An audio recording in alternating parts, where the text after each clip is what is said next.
be scared. What we'll do, Christine, is she prepared? She's downstairs too. Okay. Then why don't we do yours, okay?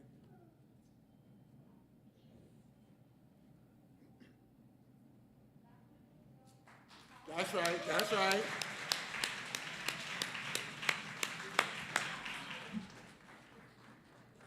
Oh, he wants to preach.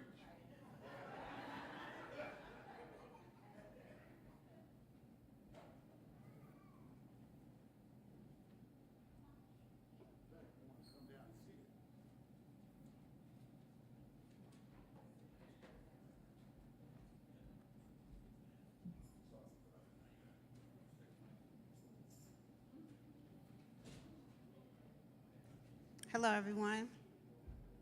Hello, everyone. Okay, this is our presentation of our African American people in our history. And first, we have Misty Copeland. It's Peyton Blackman. Misty Copeland was born on September 10th, 1982, in Kansas City, Missouri.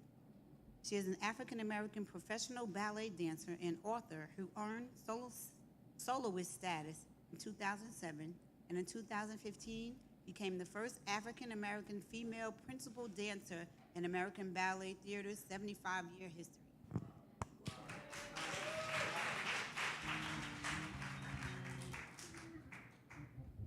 George Washington Carver was a remarkable George Washington Carver. George Washington. George Washington Carver was a remarkable African American scientist, biochemist, educator, and inventor who overcame scientific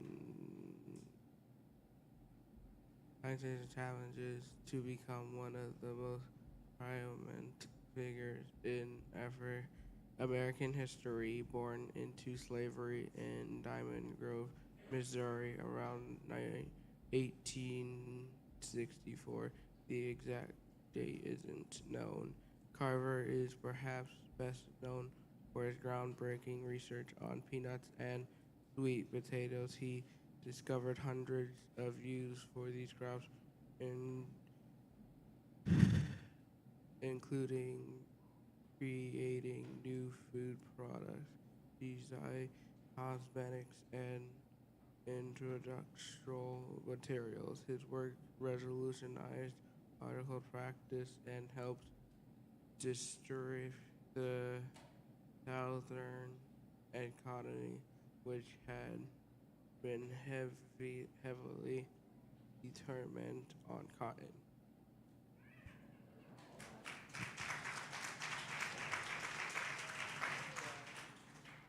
Nat Turner was born on October 2nd, 1800 in the Southampton County, Virginia. He's an African-American slave who became one of the most famous figures in the history of American slavery due to his leadership violent slave rebellion.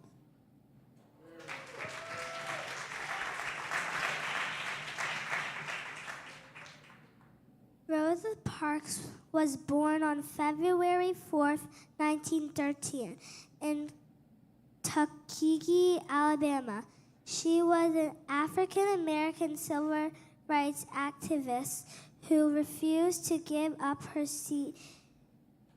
bus seat to a white passenger in Montgomery, Alabama, sparked the Montgomery bus boycott and became a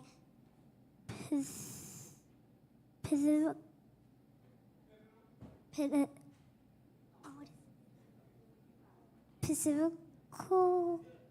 moment in the civil rights movement.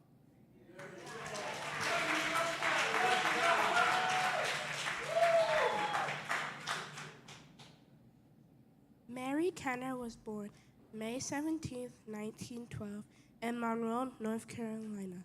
She, she, one of her most popular inventions was the sanitary belt. Another really popular invention that she made with her sister was the toilet tissue holder. Mary passed away at the age of 97 in Washington, D.C.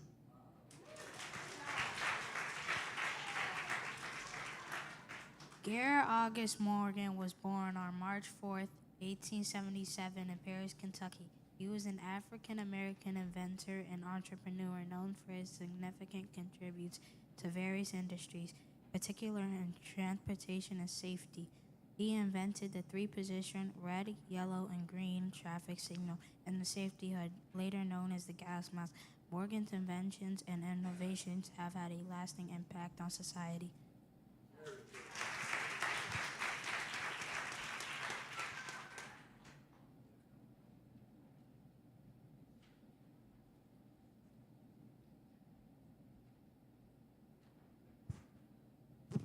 And now we have Leroy Robert Satchel Paige. He was born on July 7th, 1906 in Mobile, Alabama. He was an American baseball pitcher who became one of the most legendary and iconic figures in the history of the sport, earning him the nickname Satchel for carrying the team like a satchel. Satchel Paige was inducted into the Baseball Hall of Fame in 1971, becoming the first player from the Negro Leagues to receive this honor.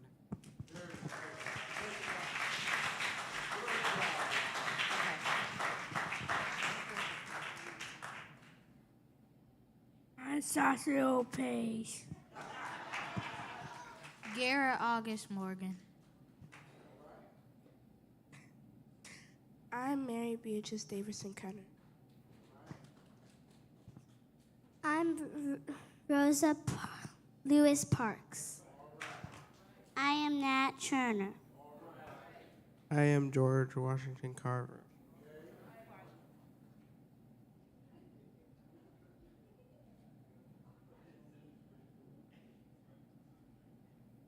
Misty Copeland. I am Misty Copeland.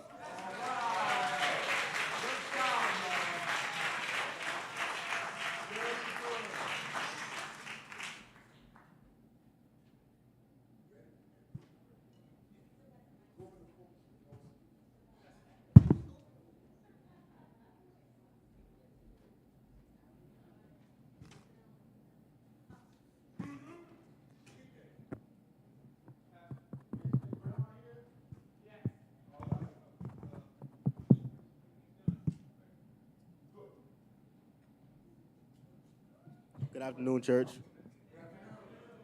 The poem I will be reading today is titled From Change to Freedom. In shadows deep where pain did lie, our ancestors' tears, a mournful cry. Through years of bondage, harsh and cold, their spirits strong, their stories bold. From chains that bound, they longed to be, to taste the air of liberty. In whispered prayers and silent pleas, they dreamed of freedom's gentle breeze. Now Juneteenth's dawn, a beacon bright, and freedom's beauty, pure delight. From darkest past, we've risen high. With hopeful hearts, we touch the sky. A future bright, our path now clear, and unity we persevere. With strength and love, we pave the way for brighter tomorrows starting today. Thank you.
my mama.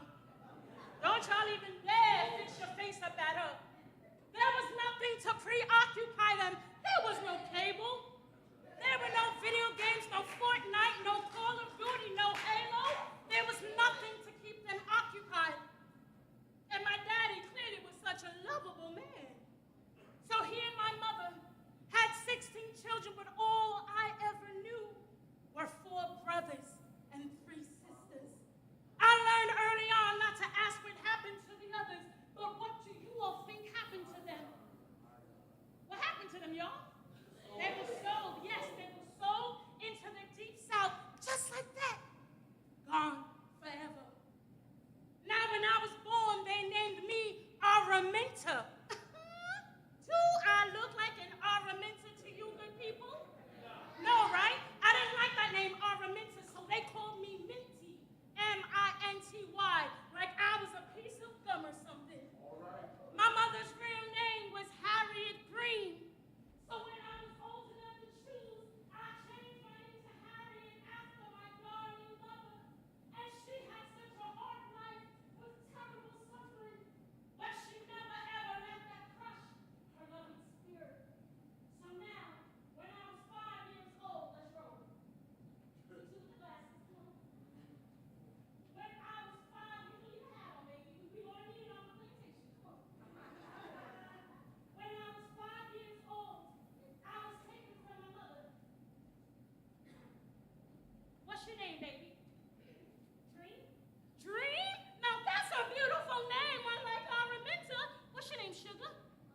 Miles Davis. Come on, baby. I love your music. Stand right there. What's your name, baby? Milana, beautiful baby. Face your audience. Never put your back to them. Okay. Oh, such beautiful. Didn't I say? Okay. Oh, it's so puffy under there. That's okay. Beautiful hair. We're going to leave it over there. So, children, when I was 5 years old, I was taken from my mother. And I was hired out to, excuse me, I'm talking, look at me. And I was hired out. There you go. Show your beautiful eyes, baby. Okay. And I was hired out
she kept me awake, because she helped to prepare me for my journey and for those long nights that I would take, guiding my weary and my hunted and slave to freedom. Thank you, beautiful children. You're free to go now. Thank you. Thank you. So fast forward. You all know about the head injury I sustained when I was 13 years old, right? Yes. So then fast forward to when I was 24 years old. That's when I fell in love with John Tubman. Let's roll, baby. That's when I fell. Don't be laughing at my husband. That's when I fell in love with John Tubman. He was a tall, beautiful, chocolate-looking man. And ladies, he smells good too. At last, my love has come along. Ooh, he smells like chocolate too. Well, John Tubman and I, we fell in love when I was 24 years old. So my baby John promised, because he was a free man. There were many free blacks in the southern states in Maryland at the time, and my beautiful chocolate baby John, he asked me to be his wife. He asked me to be his wife. Because the last man I had a wedding ring on. I just had to check real quick, ladies. He's married? My stage, my man.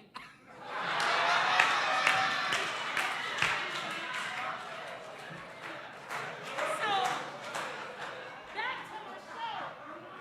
Keep quiet, mama.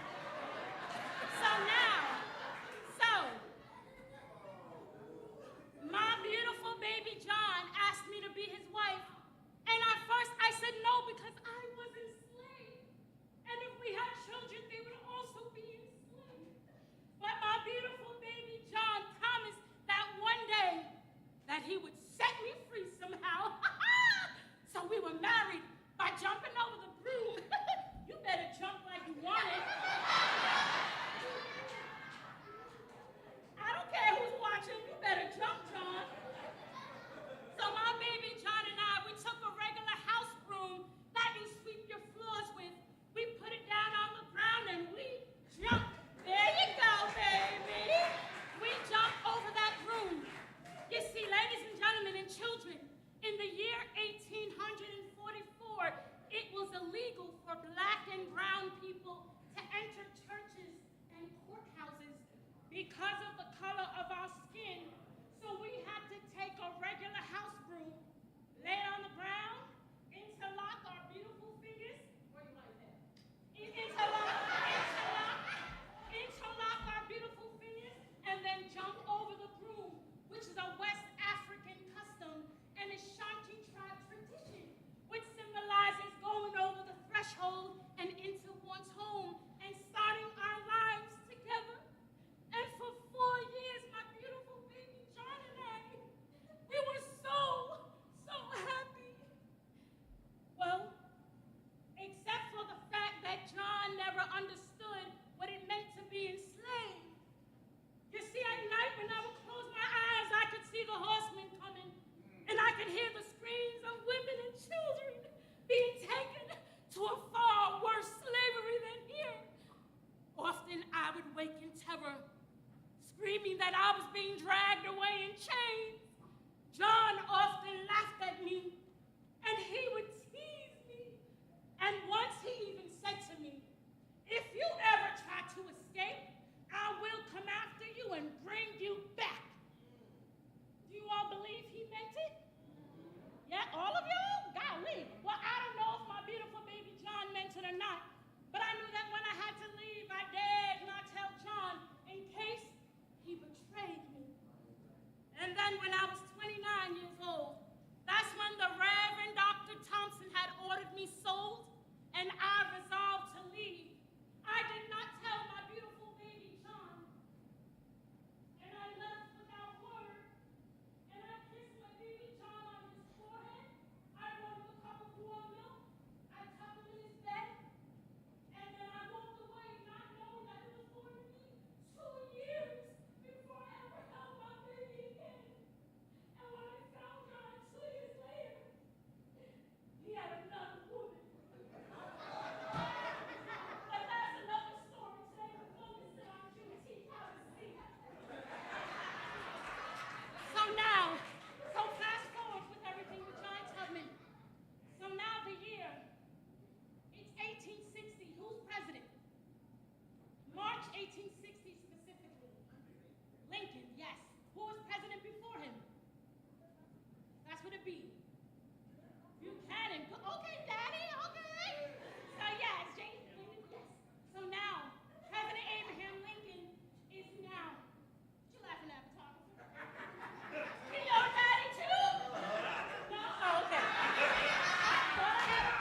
6 hours later, within 1 day to 4 days later, our ancestors who were told that they were free, they were then taken and given to other slave masters around the country and around the Caribbean. So that was June 1st, 1863. And then marching on into Maryland, November 1st, 1864, our ancestors in the state of Maryland found out that they were free. And then General William Granger, he hopped on horseback with 2 other men of his, 2 good friends of his. Took them approximately 14 months to go from the south, around by like South Carolina, all the way to Texas. And after approximately 14 months by horseback, these 3 men finally, on the morning of June 19, 1865, they arrived by horseback to let our ancestors there know that they are free. So when our ancestors found out, all the barbecues, the Miller Lite, the Hennessy, everything just started flowing. The ribs, the chitlins, the pig feet, the collard greens, the Spokane hops, everything y'all got downstairs. And they just celebrated. And as you all know now, it is a national holiday. So during my travels, I always traveled at night on foot, through mountains, across water, danger by land, danger from enemy, even danger amongst people I thought were my friends. Did I always carry raw onions with me? Does anyone know? Yes, why? Why did I carry raw onions on me? Would I rub them all over my body so the scent would get into my pores, and so the dogs would lose my scent? Did I also carry black pepper with me? Yes. What did I do with it, Misty Copeland? What did I do with it? Did I sprinkle it behind me so the dogs would lose my scent? Yes, I did, beautiful. That is correct. You see, the bounty hunters and the dogs were always on our tail. And so we go up in the kitchen and we fry up these little balls of cornmeal. We season them a little bit. And we carry those with us as well. And during our journey, we would throw down those fried balls of cornmeal. So when the dogs were on our trail, they would stop. They would hush. And they would eat those fried balls of cornmeal, which today we call hush puppies. Yes. So now, fast forward. My mother once told me that she should not have ever had been enslaved. Come on, Black now.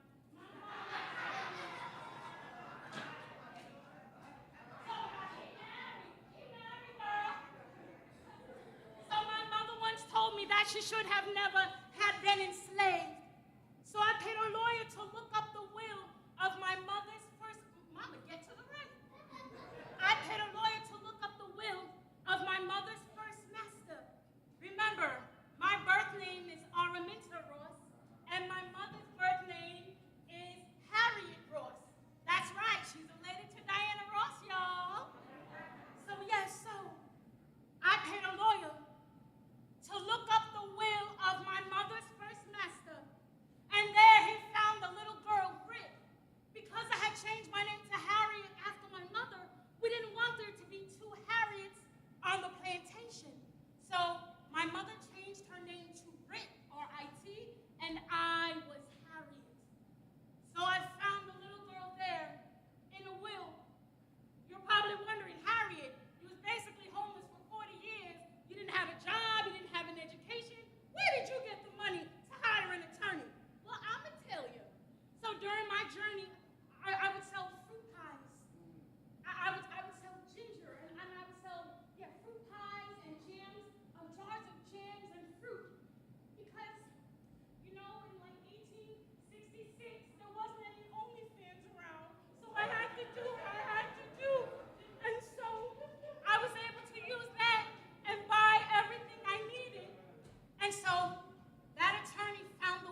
mother looked to the right. Mom, you better look. My mama looked to the right, and my mother looked to the left. And my mother walked straight to the front door. My mother said that the minute, you better reach for it. My mama said that the minute she turned that door handle and stepped out onto the porch, she said the sun came like gold through the trees. And you clumsy, come on. And the sun came like gold through the trees and over the fields. My mother said she felt like she was in heaven. So my mother walked, and she walked, and she walked. For the first time in my mother's life, she tasted freedom. She walked for 1 hour, and then she was so thirsty. She had nothing with her, so she saw a well. So my mother walked up to that well, and she turned her little body over inside of it just to get a few drops of water on her fingertips, just so she can quench her thirst. Quench your thirst, Mom. Keep bend over. Quench your thirst, baby. Just keep drinking. No matter what I do, you drink, Mama.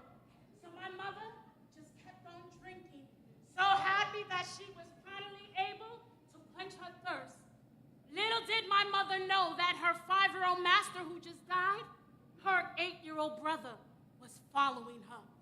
So when my mother stopped to drink, she felt a little hand come from behind her collar, and that little hand dragged my mother in the dirt all the way back to the big house where Master lives.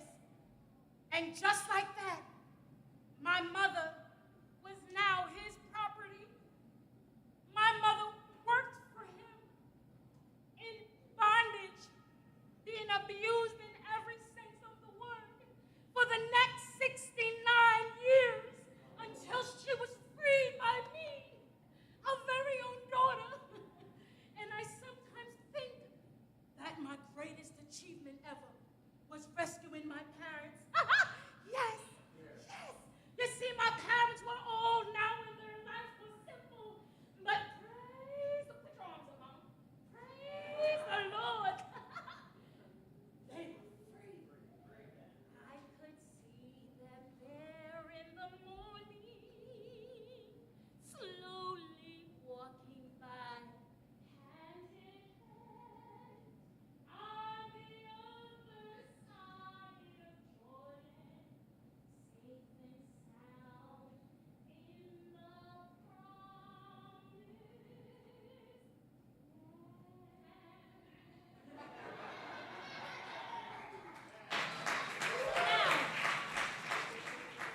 Repeat after me. Children, listen up. Repeat after me. I am enough. I am lovable. I am worthy of love. I know that God has my back. No weapons formed against me shall ever prosper. I feel rich. I feel abundant. I am prosperous. And in the words of the great Dr. Maya Angelou, we are bringing the gifts that our ancestors gave. We are the hope and the dream of the slave, and still we rise. Because when folks get on board, it's always night time when they get off. It is such a bright time. My train is headed for freedom.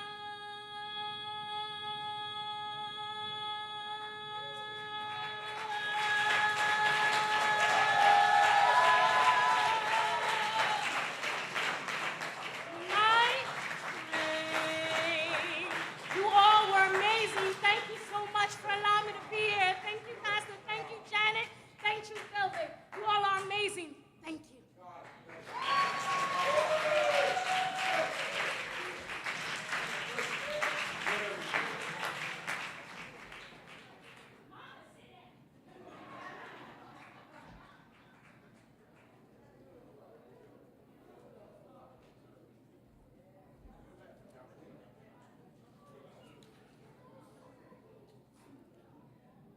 Praise God. Let's give another round of applause, Sister Dixon.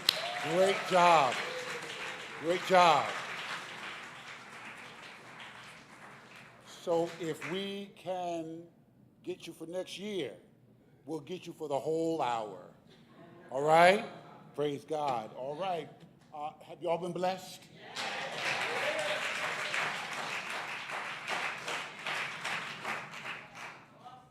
When did the rest of you come in? There was not that many people in the beginning. But praise, this has just been a blessed day. All right? We're going to continue. We're going to continue. What we're going to do is we're going to go outside now. We're going to, this is for younger people, sit under the tree. We got 2 people to share stories with us, okay? And in the meantime, we'll have face painting and some other things going on at the same time. We also have the museum downstairs. We want you to go and just walk through to see what is there. And then at 4 o'clock, we're going to come together for dismissal. Okay? God bless you. See you outside.